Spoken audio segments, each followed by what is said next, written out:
Hi, and welcome to True Crime, a channel dedicated to the dark underworld of criminal activity carried out by gangsters, mobsters, cartel leaders, and others. Let's get started. In today's video, we are going to discuss the disturbing Delphi murder case and the details of how that incident happened and recent updates on it. Down the hill. Delphi, Indiana's tiniest city with 2,972 residents, is situated in the most rural county in the state. The Monon High Bridge Trail, a straightforward walking route that leads southeast to the Monon High Bridge, is located close to the town's northern edge. The second tallest bridge in the state is an enormous, 853-foot-long abandoned railroad trestle that has no railings.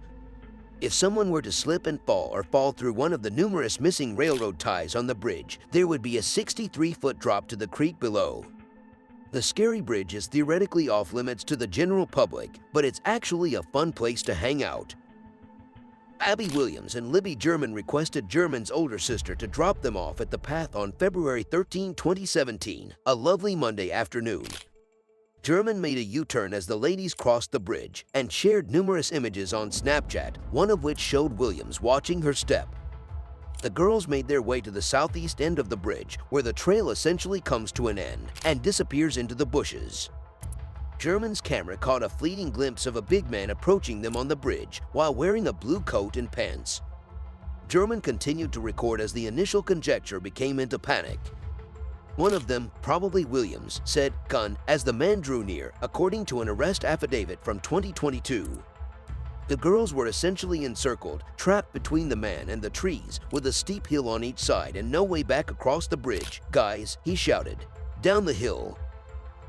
After these statements, there is a scary 43-second video with nearly complete silence, according to a search warrant from 2017 that was made public in 2022.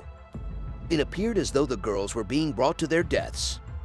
The girls had probably already been kidnapped by the time German's father allegedly called her at 3:11 p.m. to say he was on his way in order to pick them up.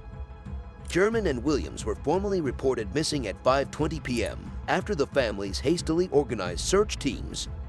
On that day, there were lots of people enjoying the High Bridge Trail. The following afternoon, a number of them came forward, but none of them claimed to have witnessed what occurred to Williams and German. Valentine's Day 2017, about midday, the girls were discovered lying across a section of private land along the stream, roughly a half-mile from the bridge. The widely reported, but as of this writing unproven, facts of what happened to them are horrifying and strange, with some officials suspecting that their bodies may have been moved and staged. The girls may have been put in the creek after the initial searches on Friday the 13th was suspended for the night, according to theories.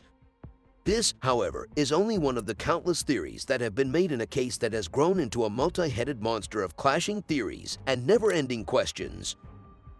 A frustrating conundrum, an abundance of leads, and no suspect in sight. It should have been simple to solve the Delphi killings. The perpetrator was fully captured on tape, but blurred, and his voice was also captured. In such a small town, someone would undoubtedly recognize him right away. Right? That wasn't what took place. Police swiftly released the now famous double images of the man the internet has called Bridge Guy, using the video German had recorded of the kidnapping in action. 9 days following the killings, investigators made an audio recording of Bridge Guy, who is now a suspect in the case, saying "down the hill." It is quite uncommon for law enforcement to desire a case to go viral. Police turned to the general public in the hopes of generating leads, and as public interest dropped, they continued to release fresh information to keep the case in the national media sites. The first police sketch and the chaos it awakened. Authorities revealed a suspect sketch on July 17, 2017, based on an eyewitness description.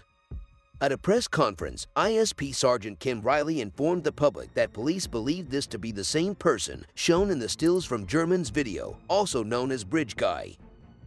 This sketch unleashed a wave of online speculation.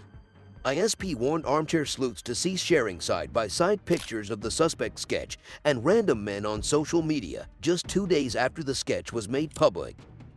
Anyone who even remotely resembled the sketch was frequently suspected online, including the victim's relatives, unaffiliated Delphi residents, and men from all over the U.S. Following repeated, purely speculative references to one of them in true crime podcasts, two people with the same name who live in Delphi both experienced severe harassment online. The second sketch and the trail going cold. Despite the intense interest in the case, there were no noteworthy developments during the following 2 years. Then, on April 22, 2019, the government released a flood of data. One of the revelations was a modified audio recording of the murderer in which he was heard saying one extra word, "Guys, down the hill," and another was a 2-second video clip of the image they had previously only supplied stills of. Both videos left viewers with more questions than answers. The most perplexing revelation was a fresh suspect sketch that was allegedly created in early 2017. Authorities first used it to replace the previous sketch until explaining that this was a completely different suspect, a man in his mid-20s to 30s, as opposed to Bridge Guy, who seems to be in his 40s to 50s. Superintendent of Indiana State Police Doug Carter stated that the inquiry was shifting gears to an entirely different investigative strategy, but did not clarify what that strategy was. Was the situation still the same after 2 years? Any optimism that this flip would spark a fresh push rapidly vanished. Another 2 years passed before there was a significant update in the case, or at least one that seemed important at the time. Keegan Klein, a 27-year-old inhabitant of Peru, Indiana, who had been connected to an online catfishing account, was detained by authorities in December 2021. Although Klein has never been specifically mentioned as a person of interest in the Delphi case, authorities made it clear that they think there is a connection. Klein was then charged with 25 counts of possessing materials related to child sexual abuse and exploitation, and his trial is presently set for May 2023. A cold trail gets hot online. Undoubtedly, the most important discovery made by the murder sheet in 2022 was the transcript of Keegan Klein's police interview. A ton of new information was revealed throughout the interview. However, the two faced criticism from other podcasters and bystanders for disclosing information and allegedly including an unredacted identifying detail at first. But the transcript offered the first concrete evidence connecting Klein to the killings. In it, Klein acknowledged having spoken with Libby German in the past. The radio silence from law enforcement in comparison to this bustle of online activity was startling. Even the families of the victims had expressed their dissatisfaction by 2022. German's mother told reporters in May that they have no idea what they're doing.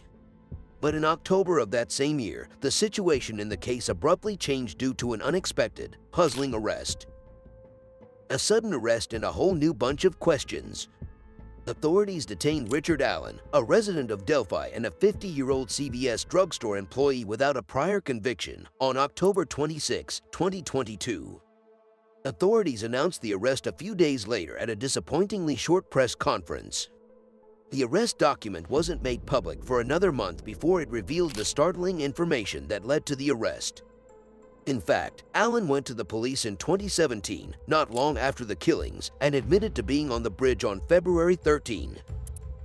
The fact that Allen put himself on the bridge and appears to be Bridge Guy is the strongest argument for his guilt. Allen's self-described attire of a blue jacket and jeans resembled that of the suspect, according to the affidavit. On the one hand, this may be extremely damaging circumstantial evidence. If he hadn't known Libby German had captured him on camera, he would have had no qualms about climbing up on the bridge. He was, however, sporting maybe one of Indiana's most unremarkable ensembles, a blue Carhartt jacket and trousers. Allen and the several reports from eyewitnesses about Bridge Guy are consistent. One woman reported seeing a man matching Allen's description who appeared muddy and bloody. The ballistics are the next. A shell casing that authorities were able to link to Allen's gun was discovered between the bodies of the victims, according to the affidavit. This may be the greatest forensic proof the state offers because DNA isn't mentioned in the affidavit.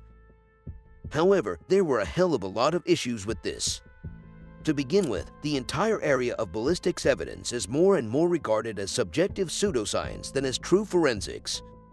Matching a specific gun cartridge to an unspent casing is an incredibly unusual sort of proof, even among already suspicious ballistics.